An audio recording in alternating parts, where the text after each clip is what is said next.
we are going to be starting off the show today by handing out the individual NBA awards from MVP, Defensive Player of the Year, Rookie of the Year, and everything in between. So without further ado, getting into the first award here in the Most Valuable Player.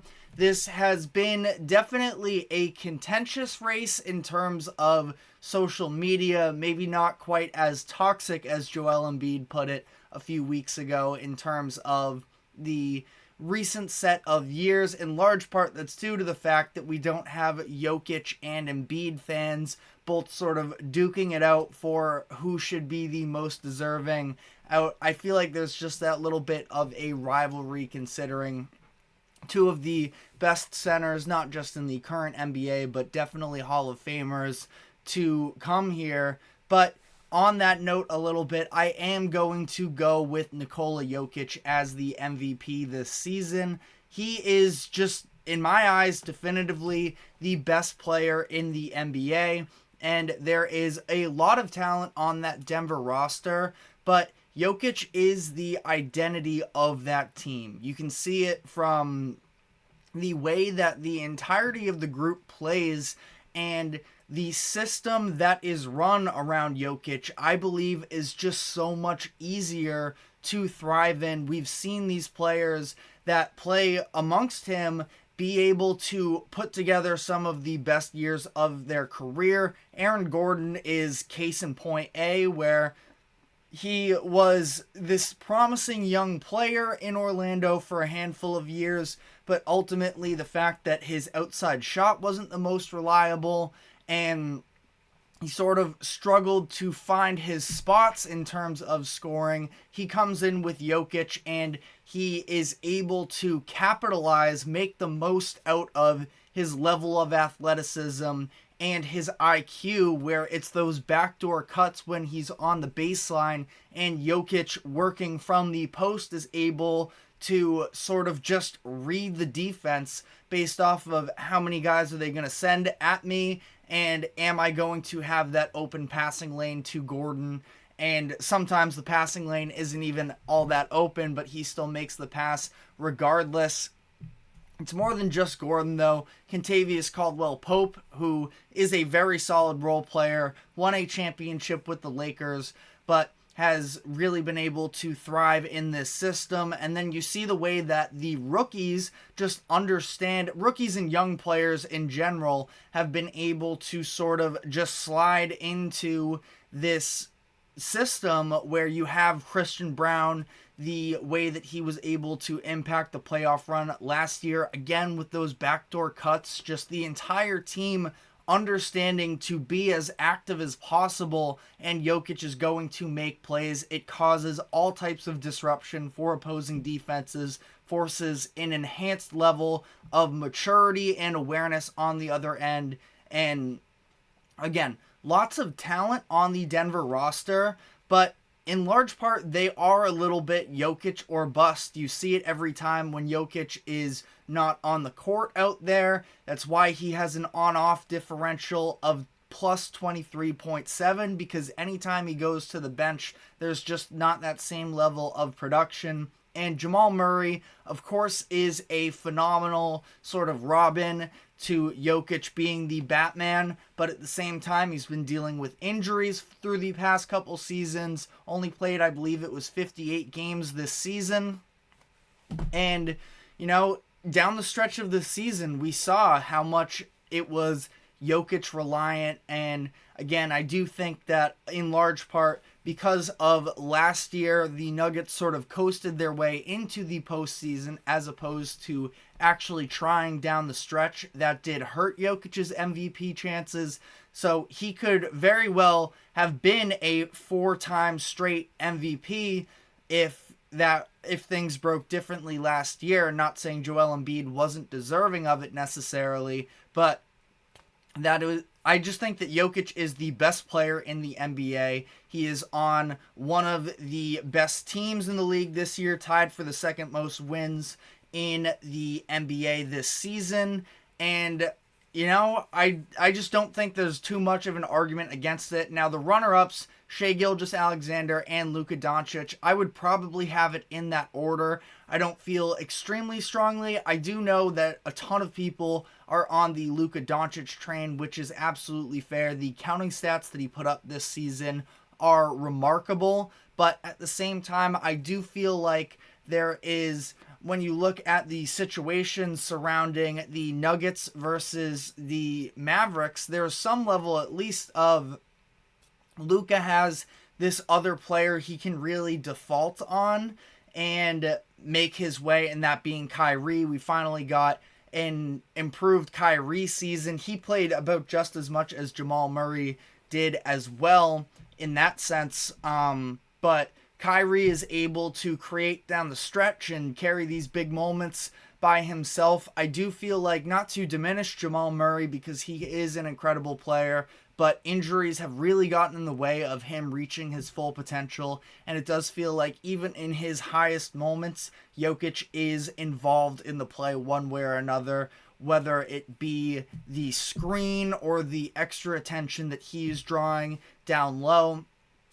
I just think it's hard to go against Jokic in this type of a situation. Shai Gilgeous-Alexander, also an incredible season. Again, I actually had him number 2 on my ballot, at least, based off of being able to deliver a 57-win season after a year in which they were in the play-in tournament. I believe they finished 10th overall in the West. I don't have that number in front of me at the moment, but a very young team, the youngest team to ever clinch the 1 seed in the Western Conference. And the Thunder absolutely have a team that is set to succeed in the regular season. You have Chet Holmgren playing all 82 games, Jalen Williams in the running for most improved player, so it's not like he's on an island by himself necessarily either, but he was the main catalyst, both with his massive amounts of 30-point games that he put out there on the court, as well as the level of defense that he plays that does get a little bit overlooked in his game as a whole.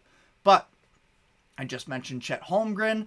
On to the Rookie of the Year. Not that I'm going with Chet on this one. It's Victor Wembanyama. There's really not much of a debate here in my eyes. Chet had a season fully capable of winning Rookie of the Year if it were just about any other season, but he's competing against one of the generational rookie seasons that we have seen. I did see a stat in terms of, it was the synergy report or something along those lines, and the impact that he had on the team. It was the synergy player impact statistic, for whatever that means. To be honest, I didn't look too much into it, but he actually graded as the number 1 rookie of the last 5 seasons, given a year in that category. Again, take that for what you will, but it's Wemby. It is, it was a little bit more of a race in the first couple months when Wembanyama was a little bit shakier, but then Wemby just took his game to another level when the new year hit, and he has not looked back since then. I do want to briefly acknowledge Brandon Miller for the rookie season he had, would be 3rd on my my Rookie of the Year ballot here. He's been very much overshadowed by Wembanyama and Chet Holmgren, but he had a really nice rookie season, and I myself criticized the Hornets a little bit because I thought that they were taking Miller over Scoot Henderson more so from a fit perspective, and clearly it was more in that the fact that Brandon Miller is a legitimately great player and he should be for the time to come. Still not fully out on Scoot, but Brandon Miller has seemingly proven that he can have even a higher ceiling than I initially anticipated, with him being able to put in work on both ends. He takes a lot of pride on the defensive side of the ball on a roster in the Charlotte Hornets that didn't really have much pride in any aspect of the game, frankly, which is harsh, but also it was a pretty miserable year in Charlotte once again. He does, and it's a little ironic because a lot of people criticize him because of the fact that he is a big fan of Paul George, but I do think he plays a lot like Paul George. And again, those prime Paul George years when he was on Indiana, the two-way ability, and even, I mean, Paul George was a finalist for MVP when he was with Oklahoma City as well at one point. So Brandon Miller, I think, has a ton of room to grow, but again, as far as the Rookie of the Year race, it is all Victor Wembanyama. And speaking of that, the Defensive Player of the Year award, I have been extremely torn on throughout the season. Even now, I still don't feel like either one of the two are necessarily 100% locked in, but I did decide to end up with Victor Wembanyama being my Defensive Player of the Year. I don't think it really matters what I have to say because Rudy Gobert is going to win the award from what is being reported on the betting odds as things currently stand. But it is a very interesting case, one that we've never really seen before because of some of these other factors, the absurd amount of steals and blocks that we see from Wemby, but also for him to be a rookie in contention with Rudy Gobert, who, like him or not, is going to be a Hall of Famer, primarily based on his defensive capabilities, has already won the award 3 times, is probably going to win it a 4th time this season, and it's no shame. Wemby is going to have his awards coming in the future, but as for why I myself picked Wembanyama in this case, there are some arguments that you can definitely make against Wemby that are glaring. Talking about availability, Gobert played almost 400 more minutes than Wemby did, played in more games, and availability is a massive thing when you're talking about a center being the defensive anchor of a team, and as a result, we saw Minnesota be the number 2 defense in opponents' points in the paint. San Antonio was 28th, and in large part that's due to some of the minutes restrictions and lack of other, key defenders on the floor with Wembanyama, that other teams were able to get to the rim a little bit more at will.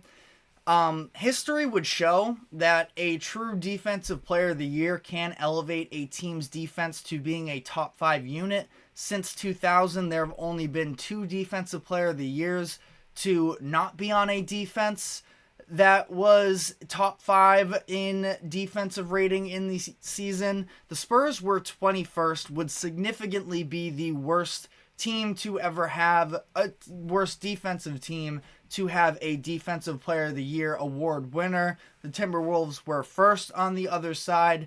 The diehard Wembanyama for Defensive Player of the Year crowd will point to the fact that the Spurs have a 105.8 rating with him on the court, which would be number 1 in the league. Now, that is a very arbitrary stat as well, considering the fact that Gobert has a defensive rating of 104.4, so he's even better. But again, I do think that the drastic improvement is sort of, I was looking at all these statistics and trying to find a way really to justify Gobert, because that's where I leaned for the majority of the season, and I might be in the wrong here, but everything points to Wembanyama. Now, even still, if you can't tell, I'm still torn on the decision, but I went with Wembanyama because we have never seen a defender be able to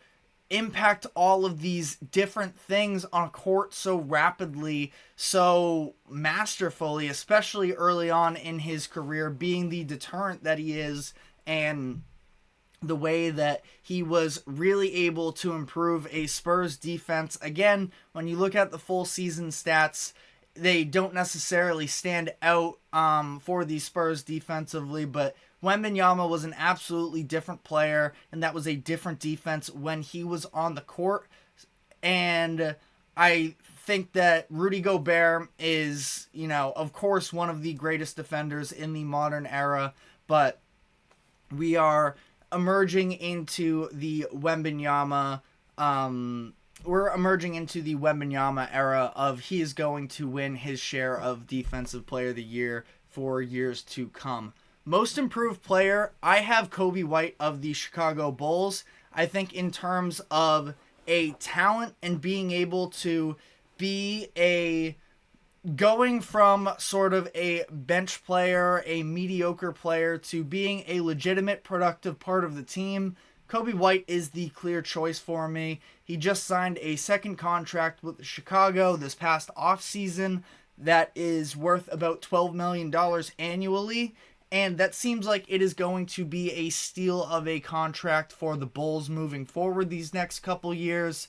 Having him at this discounted price, White was a rotational piece off the bench for a mediocre Bulls team through his first few seasons, and he ended up really emerging during that mid-season mark where Zach LaVine was ruled out for the remainder of the season. Now, he didn't fully carry that momentum with him, which ultimately, I think that little bit of a tail off in the consistency of it is what's going to cost him the award. But I do think, again, when you're talking about actually improving as an asset to a team, Coby White was the clear choice for me. Tyrese Maxey is going to win the award. He is the prohibitive favorite as things currently stand. I just don't really agree with it, considering the fact we knew that Tyrese Maxey was a very good player last year. He upped his points per game by 5. He upped his assists per game by a couple, but he also went from being the third option last season behind James Harden and Joel Embiid into a first option for most of this season, where Harden left and Joel Embiid was dealing with his meniscus injury. His efficiency went down. Now again, upped his points, upped his assists per game. I think that Maxey is a great player. I just feel like we already knew Maxey is a great player. And if you're going to give the award to somebody who was already notable, I would sort of lean with Jalen Brunson the way that he was able to carry the Knicks to the season that he did, prove himself from not just being a solid player, a really nice player, but a legitimate number one option that can carry a team to a 50-win season. And the Knicks were dealing with all of these injuries along the way. He was still able to do so. Meanwhile, Philly, and again, not that this all falls on the shoulders of Maxey, but the 76ers were 16-27 without Embiid this season, meaning that Maxey wasn't able to fully put the team on his back, and not that he should have been necessarily. Obviously, the level of production was extremely hard to replace. That team in Philly definitely struggled a lot on the defensive side of the ball, especially once Embiid was gone. But again, I just don't really like what the award has turned into these past few years. I believe Ja Morant won it a few years ago. Shai Gilgeous-Alexander was actually more deserved, even though I think he won it last year. But again, it's just sort of been... It feels like the NBA is just trying to push it out to more notable players as opposed to an actual most improved. Don't want to spend too much more time on this. Also, shout out Jalen Johnson, who probably would have gotten some more love for me, but he did not qualify for it this year. Sixth man of the year, I have Malik Monk. Monk got hurt with a knee injury at the end of April that kept him out for the last handful of games of the season, but he played in 72 this year. I feel like his level of creation off the bench was just so crucial for the Kings. The scoring ability himself, the playmaking, especially out of the pick and roll, helped to actually operate a functional offense in those bench minutes. And it wasn't just the bench minutes, but he was playing closing time for them as well.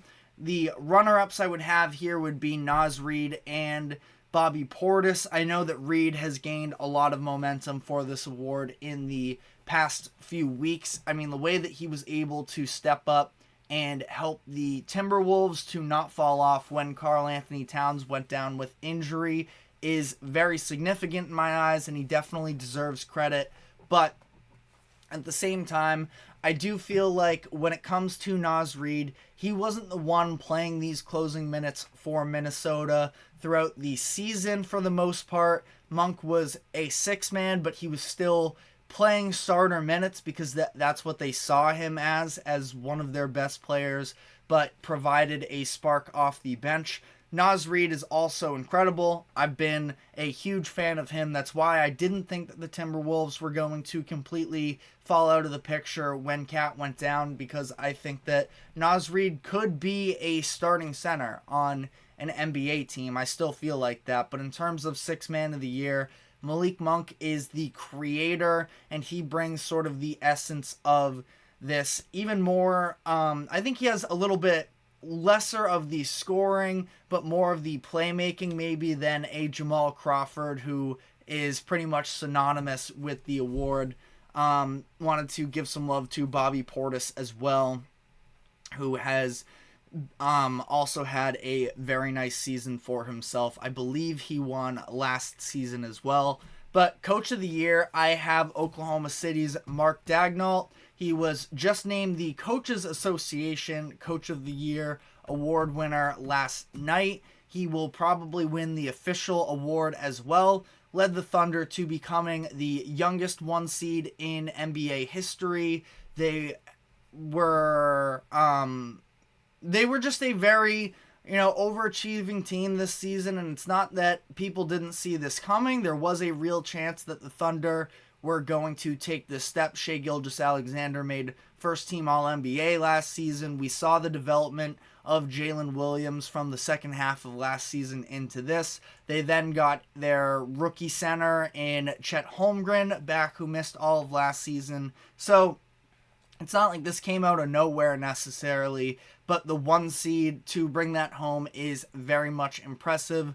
There were a lot of very solid candidates for the award this season. The runner-ups I had to finish out my top three ballot were Chris Finch of Minnesota and Tom Thibodeau of New York. Finch being able to resurrect the Cat Gobert experiment, which could have flamed out as one of the worst deals in NBA history. May still not like the amount of value they gave up for, but at least they're now a playable team and should be for the next couple years. After last season it looked like a disaster, and then Thibodeau leading the Knicks to their first 50-win season since 2012-13 while dealing with all of these injuries to Julius Randle and Mitchell Robinson and OG Anunoby. And on the note of Anunoby, they were shuffling players with trades from that deal with Toronto as well as the Detroit deal, bringing in Bogdanovic and Alec Burks. But that is my complete set here of individual awards. Don't really care for Clutch Player of the Year award. It's going to be DeMar DeRozan. So be it. It's more of a statistical award, really, in my eyes. Steph Curry is also probably going to get some votes as well. But, again, I don't feel really too strongly about it enough to talk about it on the pod today. But on that note, we are going to be taking our first break. And when we come back on the other side, we will be getting into my All-NBA team selections. So stick with us, and we will be right back.